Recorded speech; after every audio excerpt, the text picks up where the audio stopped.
Hej, jeg er kommet til Haderslev. Der har vi en kunde, hvor vi har leveret nogle terrasseafskærmninger. I kan nok se, det er rullet pænt op nu her, og selvom vi er i slutningen af september, så skinner solen. Det er lækkert. Der er faktisk ikke behov for terrasseafskærmninger på sådan en god dag, men på andre dage, så kan man jo med lidt lethed rulle ned.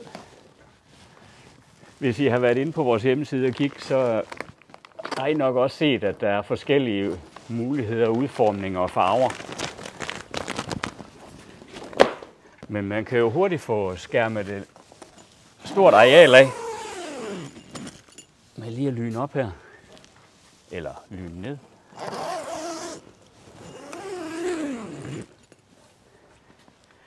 Sådan ser en terrasseafskærmning ud, og så nemt er det at rulle ned. Den her overdækkede terrasse, den er ret stor, så der er blevet lavet 3 frontsektioner, og så er der en stor og bred gavlsektion herovre bagved.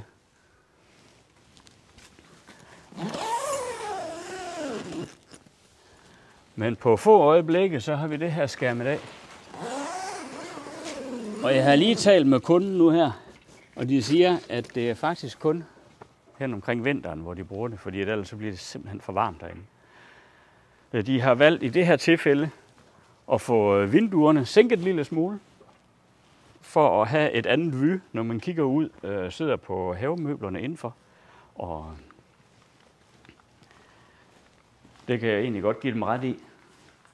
Jeg synes faktisk også, at det er hyggeligt, at man kan orientere sig ud i haven. De har faktisk en rigtig sød og hyggelig have, som der er rar, man kan nyde, når man sidder herude på terrassen. Nu vil jeg lige prøve at rulle de sidste sider ned. Jeg vil få et flyttet kameraet indenfor, så man får lidt en fornemmelse af, hvilket rum det giver, når det er, der bliver dækket af her.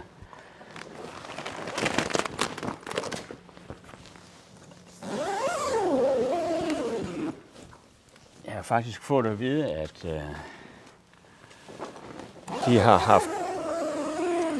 de har haft brugt terrasseafskærmningen hen over noget vintersæson for et års tid siden, tror jeg var, hvor der var lukket helt af her. Og vinden var så kraftig, at den fik rykket en skinne ud af væggen, og det gjorde, at vinden kunne komme ind under og har trykket loftpladerne op, så de har fløjet, men det andet her, det holdt. Det er nogle kraftige, stærke materialer, vi bruger, så jeg vil i hvert fald bestemt en af det har bestået prøven. Også når man ser på den gavlafskærmning, der er her, hvor bred den egentlig er. Jeg kan ikke lige huske målene på det, men jeg tænker, at I får en fornemmelse af, hvor stort et areal, der faktisk bliver lukket.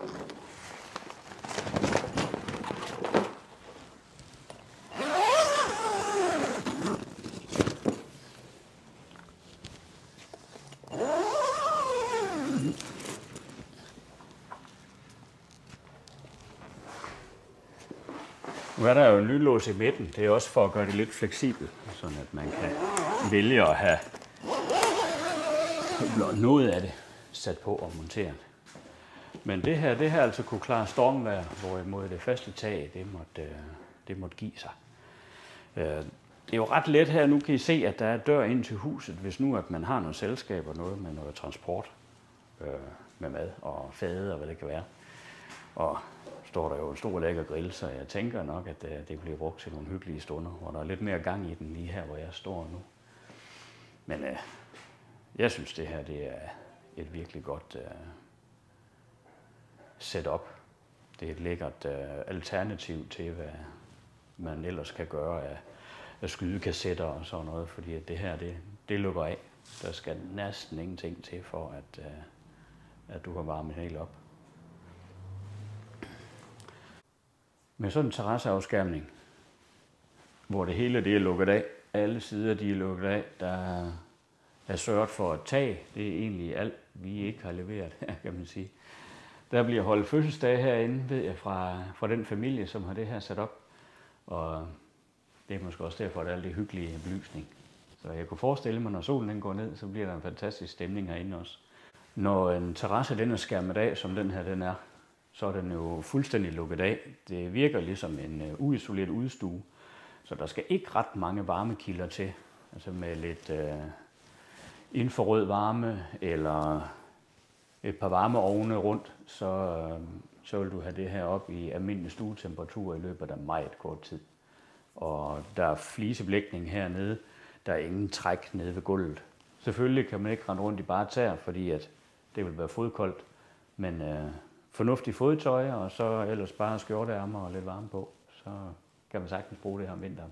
Normalt så tænker jeg på en terrasse eller en overdækket terrasse, som noget, der er lidt rarere, sådan at man kommer lidt ud over sommerperioden, hvor man bare på en almindelig terrasse uden overdækning, det er sådan noget, man bruger om sommeren. Men når vi får til afskærmninger på her, så vil jeg faktisk mene, at så bruger man sin terrasse fuldt ud året rundt.